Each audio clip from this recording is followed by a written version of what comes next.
اور جو لوگ اس کو کھرچنا چاہتے ہیں، جو اس جذبے کو فنا کرنا چاہتے ہیں، انشاءاللہ وہ فنا ہو جائیں گے، یہ جذبہ فنا نہیں ہوگا۔ آج ہمارے سامنے لایا جاتا ہے کہ بھئی تم تو ہماری بات مانتے نہیں ہو اور تم تو ہمارے ساتھ بحثیں کرتے ہو اور کہتے ہو کہ ہم اپنے طلباء کو آزاد اور خود مختار مدارس کے ماحول میں پڑھائیں گے، ہمیں کسی حکومت کا دباؤ منظور نہیں، ہمیں کسی خارجی اور بیرونی عناصر کا دباؤ منظور نہیں، تم ہم سے یہ کہتے ہو چلو تم اپنی جگہ، ہم چلو 5 وفاق الگ قائم کر دیتے ہیں۔ 5 وفاق ماشاءاللہ حکومت کے زیر اثر قائم کر دیے گئے۔ اب کیوں قائم کیے گئے؟ نیتیں تو اللہ تعالیٰ بہتر جانتا ہے، لیکن اس لیے قائم کیے گئے، تم کہتے ہو کہ ہم تو صرف اللہ کی رضا کے لیے پڑھتے ہیں، دیکھو ہمارے پاس کیسے لوگ آ رہے ہیں اور وہ کس لیے پڑھ رہے ہیں اور کس طرح ہماری بات مانتے ہیں۔ تو جب ایک صاحب نے مجھ سے یہ کہا تو میں نے ان کو حضرت امام مالک رحمۃ اللہ علیہ کا ایک مقبولہ سنایا۔ حضرت امام مالک رحمۃ اللہ علیہ نے جب موطا لکھی تھی تو اس وقت بہت سے لوگوں نے حدیث کے اسی طرح کے مجموعے تیار کیے اور بعض نے ان کا نام بھی موطا ہی رکھا۔ تو کسی نے حضرت امام مالک رحمۃ اللہ علیہ سے کہا کہ حضرت آپ نے تو موطا لکھ دی، لیکن یہ جتنے لوگ ہیں انہوں نے بھی موطئیں لکھ دی ہیں آپ کے مقابلے کے اوپر، وہ بھی موطا لکھ رہے ہیں، وہ بھی حدیث کے مجموعے تیار کر رہے ہیں، تو آپ کا کیا تبصرہ ہے ان کے اوپر؟ سبحان اللہ، حضرت امام مالک رحمۃ اللہ علیہ نے ایک جملہ فرمایا، صرف، میرے دوستو اس جملے کو ہمیشہ یاد رکھنا، فرمایا ما کان للہ یبقی، جو کام جو اللہ کے لیے ہوگا وہ باقی رہے گا، لہذا جو موطا اللہ تبارک و تعالیٰ کی رضا کی خاطر لکھی گئی ہے، اللہ تعالیٰ کو راضی کرنے کے لیے لکھی گئی ہے، وہ تو باقی رہے گی، اور جو محض مقابلے کے لیے لکھی گئی ہے یا محض اپنا نام روشن کرنے کے لیے لکھی گئی ہے وہ باقی رہنے والی نہیں ہے۔ ما کان للہ یبقی، میرے عزیز ساتھیو اس جملے کو بھولنا مت، ما کان للہ یبقی، جو اللہ کے لیے ہوگا وہ باقی رہے گا، جو غیر اللہ کے لیے ہوگا وہ فنا ہو جائے گا۔ آج اس واقعے کو تقریباً 1250 سال ہو رہے ہیں، اور آج آپ ذرا دیکھ لیجئے کتابوں کی فہرست میں کون سی موطا باقی رہی، کون سی رہی؟ موطا امام مالک۔ موطا امام مالک کے راوی بہت سے ہیں، یحییٰ ابن یحییٰ الگ ہے، امام محمد الگ ہیں، اور بہت سے راوی ہیں، لیکن ہے سب موطا امام مالک۔ ان موطئات کا کہیں کوئی نام نشان نہیں ملتا۔ تو بھائی کوئی اگر اپنا وفاق الگ بناتا ہے، کوئی اپنے تعلیم کا نظام بناتا ہے تو شوق سے بنائے۔ میں یہ کہتا ہوں کہ ما کان للہ یبقی، جو اللہ کے لیے ہوگا باقی رہے گا۔ اگر تم اللہ کے لیے کر رہے ہو ٹھیک ہے، تم باقی رہو گے، اور اگر ہم اللہ کے لیے کر رہے ہیں تو انشاءاللہ ہم باقی رہیں گے۔ کتنے تجربے کر لیے، کتنے تجربے کر لیے میرے عزیزوں، میں اس لیے کہہ رہا ہوں کہ آج آپ اس وقت مغربی طاقتوں کا نشانہ ہیں، آج ان کے اوپر یہ راز کھل گیا ہے کہ اگر ہمارے راستے میں کوئی رکاوٹ ہے تو یہ ملا ہے۔ یہ راز ان کے اوپر کھل گیا کہ ہمارے عزائم اور ہمارے منصوبوں کے راستے میں صرف ایک رکاوٹ ہے اور وہ ہے ملا۔ اقبال نے کہا تھا کہ افغانیوں کی غیرت دین کا ہے یہ علاج، افغانیوں کی غیرت دین کا ہے یہ علاج، ملا کو اس کے کوہ و دمن سے نکال دو۔ اور وہ فاقہ کش کہ موت سے ڈرتا نہیں ذرا، روح محمد اس کے بدن سے نکال دو۔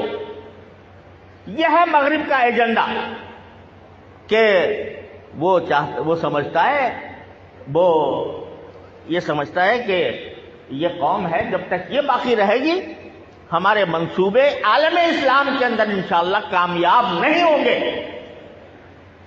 جب تک یہ ملا بیٹھا ہے اس وقت تک ہمارے منصوبے کامیاب نہیں ہوں گے۔ یہ اس کو سمجھ میں آ گیا، اور اس کے سمجھ میں آنے کے نتیجے میں آپ نشانہ ہیں۔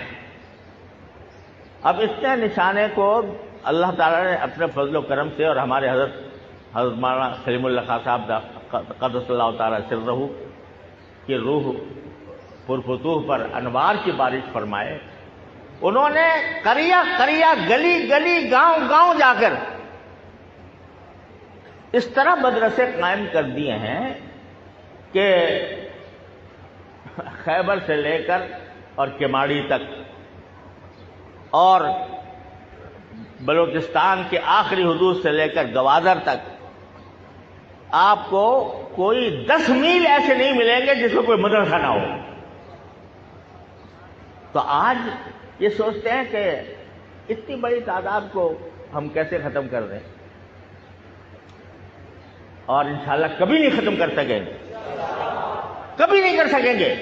یہ ایڑی چوٹی کا زور لگا لیں، جبر استعمال کر لیں، لالچ استعمال کر لیں، انشاءاللہ ختم نہیں ہوں گے۔ لیکن وہ سمجھتے ہیں کہ چلو بھائی اب ہم طلبہ کو ایک دوسری طرف لگا دیں اور ان کو دنیاوی لالچ دینا شروع کر دیں، تو کبھی ایسا ہوتا ہے کہ یونیورسٹیوں کے اندر ایک گروپ بنایا گیا تھا، درس نظامی گروپ۔ یونیورسٹی میں، علامہ اقبال اوپن یونیورسٹی میں ایک بنایا گیا تھا درس نظامی گروپ۔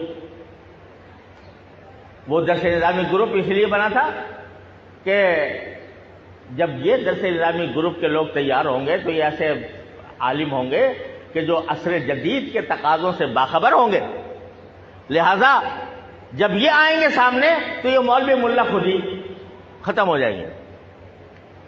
لیکن کچھ عرصے کے بعد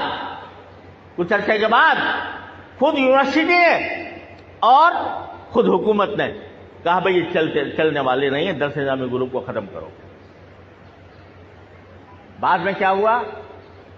پرویز مشرف صاحب کے زمانے میں انہوں نے کہا کہ بھئی ایسے کچھ ماڈل مدارس قائم کرو، ماڈل کے معنی نمونہ ہو دوسروں کے لیے، ماڈل مدارس وہ قائم کرو، اس کے اندر علوم دین بھی پڑھائے جائیں گے، اس میں عصری تعلیم بھی پڑھائی جائیں گے۔ 3 ماڈل مدارس پاکستان میں قائم کر دیے۔ اب اس کے اندر جناب سبھی کچھ بظاہر پڑھایا جا رہا ہے، درس نظامی کی بھی اہم کتابیں پڑھائی جا رہی ہیں اور عصری علوم بھی پڑھائے جا رہے ہیں۔ کچھ سالوں کے بعد خود جو وزیر مذہبی امور تھے یا کون سے وزیر تھے، انہوں نے ہمارے آدمیوں سے کہا کہ بھائی خدا کے لیے یہ ماڈل مدارس آپ لے لو، ہم سے نہیں چلتے۔ اور آج جا کے دیکھو وہاں خاک اڑ رہی ہے۔ یہ وہ قائم کیے گئے تھے، اور خود جانے کیا کیا حربے استعمال کیے گئے ہیں۔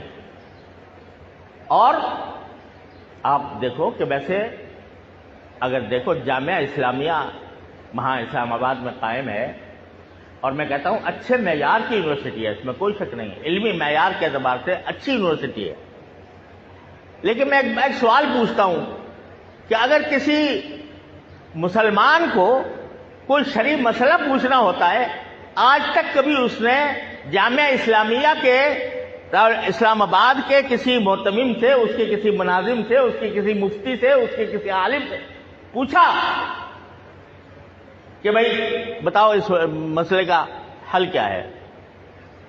کوئی نہیں جاتا سوال کرنے کے لیے۔ جب شرعی مسئلہ معلوم کرنا ہوتا ہے تو انہیں بورے نشینوں کے پاس آتے ہیں، اور اس کو پتا ہے کہ دین کا صحیح علم کہاں ہے، کس جگہ ہے۔ اس لیے 1000 حربے آزما لیے جائیں، 1000 طریقے بتا دیے جائیں، لیکن اللہ تبارک و تعالیٰ کے فضل و کرم سے یہ ہمارے بزرگوں کا فیض ہے، یہ ان کی میراث ہے، ان کے سوزے دروں کا حصہ ہے، ان کی رات کے وقت میں کی ہوئی دعاؤں کا ثمرہ ہے کہ الحمدللہ سارے ملک کے اندر صرف اسلامی مدارس ہیں جو لوگوں کے لیے دین کا مرجع بنے ہوئے ہیں اور انشاءاللہ بنے رہیں گے۔